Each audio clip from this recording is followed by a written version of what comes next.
O Senhor esteja convosco. Ele está no meio de nós. Proclamação do Evangelho de Jesus Cristo segundo João. Glória a vós, Senhor. Naquele tempo, Jesus foi ao Monte das Oliveiras. De madrugada, voltou de novo ao templo. Todo o povo se reuniu em volta dele. Sentando-se, começou a ensiná-los. Entretanto, os mestres da lei e os fariseus trouxeram uma mulher surpreendida em adultério. Colocando-a no meio deles, disseram a Jesus: Mestre, esta mulher foi surpreendida em flagrante adultério. Moisés, na lei, mandou apedrejar tais mulheres. Que dizes tu? Perguntavam isso para experimentar Jesus e para terem motivo de o acusar. Mas Jesus, inclinando-se, começou a escrever com o dedo no chão. Como persistissem em interrogá-lo, Jesus ergueu-se e disse: Quem dentre vós não tiver pecado, seja o primeiro a tirar-lhe uma pedra. E tornando a inclinar-se, continuou a escrever no chão. E eles, ouvindo o que Jesus falou, foram saindo um, a começar pelos mais velhos. E Jesus ficou sozinho, com a mulher que estava lá no meio do povo. Então Jesus se levantou e disse: Mulher, onde estão eles? Ninguém te condenou? Ela respondeu: Ninguém, Senhor. Então Jesus lhe disse: Eu também não te condeno. Podes ir, e de agora em diante não peques mais. Palavra da salvação. Glória a vós, Senhor.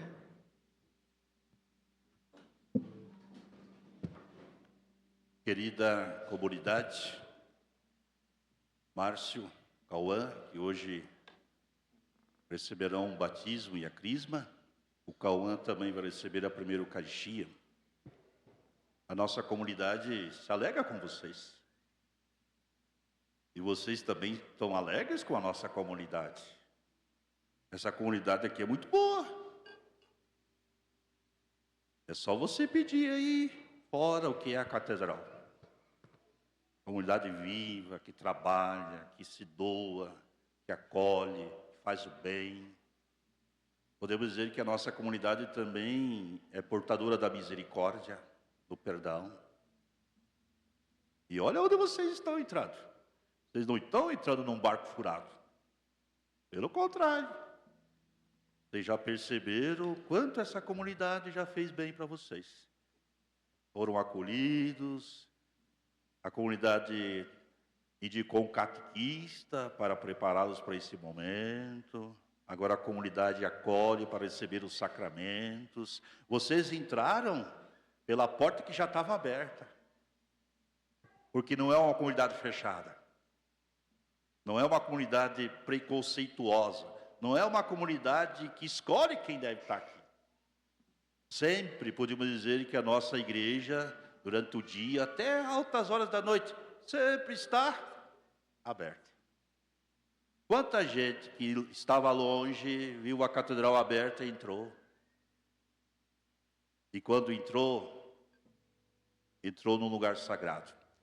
Eu sempre gosto de dizer que a nossa catedral é um santuário. Todo dia entra, sai peregrinos, cada um trazendo dores, sofrimentos, trazendo também uma prece, fazendo pedindo um grito de socorro, ou também agradecendo, louvando. Então, quando a nossa catedral, a nossa comunidade acolhe 2 membros, eu não tenho dúvida que esses membros vão ajudar a edificar mais ainda esta família. E como é que vocês edificam essa família? Fidelidade à Santa Missa. Esse momento é sagrado na nossa comunidade, na nossa família. A Eucaristia, ouvir a palavra, rezar juntos. Nós nos tornamos, de fato, o corpo de Cristo. Corpo de Cristo. E a cabeça desse corpo é o próprio Cristo. Cabeça, a inteligência, o pensamento é de Cristo. É isso que deve guiar o corpo, que é a igreja, da qual, a partir de hoje, vocês serão também membros preciosos. O Dom José sempre diz, o nosso arcebispo, O dedo nunca pode dizer que é menos importante que a orelha. Ou a orelha vai dizer, sou mais importante que o joelho. Cada membro tem a sua importância. Cada membro tem a sua função. Por isso que o corpo chamado igreja, que tem Cristo como cabeça, tem uma função importante no mundo. E hoje, de maneira especial, a liturgia nos propõe esse evangelho da mulher adúltera. É um texto que nos questiona muito, que nos desafia. Esse texto foi incluído no Evangelho de São João só no século III por São Jerônimo. Porque é tão forte esse texto, esse encontro de Jesus com esta mulher, que não foi colocado nos manuscritos gregos. Depois que São Jerônimo traduziu a Bíblia, os textos bíblicos para o latim, ele incluiu esse texto no Evangelho de São João, no capítulo 8. Por quê? Porque a mulher que traía era morta. Era morta. Havia uma lei muito clara. Podemos dizer uma lei geral. Quando alguém transgredia um mandamento, qual era a penalização? A morte. Mas um dos mandamentos proibia que se matasse. Não matar. Olha as contradições da lei. Olha as contradições da compreensão até de Deus. Tempo da quaresma é tempo da gente purificar também a nossa imagem de Deus. Eu dizia já na quaresma aqui, mesmo nesse horário, às vezes a gente tem uma imagem de Deus que mata. A gente tem uma imagem de Deus que castiga, que pune, que se vinga. Claro que nós encontramos essa imagem de Deus no Antigo Testamento. Por quê? Porque Deus vai se revelando gradativamente conforme a compreensão que tinha o povo da época. A verdadeira revelação de Deus se deu em Jesus Cristo. Jesus vai dizer no final do Evangelho, repita, compadre, eu também. Eu também Não te condeno. não lhe subendo. Que Deus é esse? Que não condena. Ele teria toda a autoridade moral para condenar, porque era o único que não tinha pecado. Jesus não tinha pecado, ele teria todas as condições de atirar pedra daquela mulher. Mas Deus não é mesquinho. Deus não age conforme a lógica humana. Às vezes a gente quer um Deus que de fato castigue, condene, puna, mata. Esse não é o Deus verdadeiro. Nós vamos observar que Jesus sim repudia o pecado. Sempre repudiou o pecado. Mas nunca repudiou o pecador, a pecadora. E é engraçado, queridos irmãos e irmãs, que não muda muito no dia de hoje aquilo que aconteceu no tempo de Jesus. Cadê o adúltero? Cadê o homem? É protegido pela lei. Ele passa impune. Olha a impunidade do pecado do adúltero. Ou seja, uma sociedade que, podemos dizer, fecha os olhos para o adúltero. Se a gente atualizar essa passagem no tempo de hoje, você vê uma mulher matando o marido depois que ele a traiu? É muito raro. Agora você vê toda semana uma mulher sendo morta pelo marido porque cometeu uma traição. Aquilo que aconteceu no tempo de Jesus também acontece no tempo de hoje. Parece que o marido pode trair, ele fica impune. E olha, guarda segredo de traição por 20, 30 anos. E quando é descoberto ainda, quem sabe, bate na mesa. A mulher tem que submeter, tem que aceitar. E às vezes, desculpa a minha franqueza, tem marido que tem 2, 3 amantes. E a esposa legítima é obrigada a aceitar. E a gente não precisa ir longe, aqui em Cascavel. Se você quer, assim, ok. Se não quer, problema seu. Olha o que significa matar a mulher. O adultério sempre é um pecado grave. porque é um pecado contra a família, é um pecado contra o outro, é o pecado contra a união matrimonial, é o pecado contra a igreja, é o pecado contra a sociedade, ele é gravíssimo. Jesus não tira a gravidade do pecado. Agora, por mais que o pecado seja grave, jamais nós podemos dar ao pecador uma pena capital, morte. Isso não brota do coração de Deus. E é bonito, né? Quando traz aquela mulher, porque eles não estavam nem aí com aquela mulher. Eles estavam se lixando para aquela mulher. Eles queriam, na verdade, condenar Jesus, colocá-lo à prova, para ser também, quem sabe, denunciado por ter traído as leis, não só judaicas, mas as leis também romanas. E o que Jesus faz? Se inclina. Diante do pecador, o que Jesus faz? Repita, compadre. Pessoal. Repita, compadre. Mas Jesus,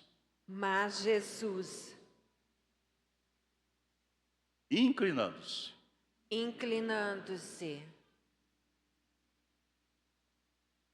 repita, compadre. E Tornando a inclinar-se.